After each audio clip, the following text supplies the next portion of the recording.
রীতিমতো রান্নাঘরে ঘেমে ঘেমে রান্না করতে করতে হঠাৎ কানে একটা কথা এসে পৌঁছলো। বাইরে কেউ একজন এসে আমার শাশুড়ি মাকে বলছেন, ও শিলিবিরিটির শাশুড়ি, একটু তেল হবে বাড়িতে, আপনার বৌমা কোথায়? নিশ্চয়ই ওই ধিঙ্গিপোনা করছে। ধিঙ্গিপোনা ওটা আবার কি? আপনার বৌমা জানেন না? ওই ইউটিউবে ভিডিও ছাড়ে তো ছাড়ে, রান্না করতে জানে সেটা আমরাও জানি।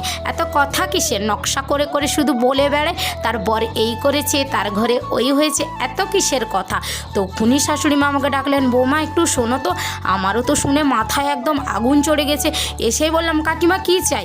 কাকিমা বলে উঠলেন, একটু তেল হবে বাড়িতে, তেল ফুরিয়ে গেছে। তা তেল তো ফুরোবে, লোকের চরকায় তেল দিলে তেল ফুরোবে না? নিজের চরকায় একটু তেল দিন না, সব দিক থেকেই ভালো হবে আপনার। আর তেল আমি দিতে পারবো না। শুনুন, আজকে আমি নকশা পটল করেছি। অনেক তো নকশা করে করে কথা বলি। নিন, ভিডিওটা কালকে ছাড়বো, আপনি একটু খেয়ে দেখুন দেখি কীরকম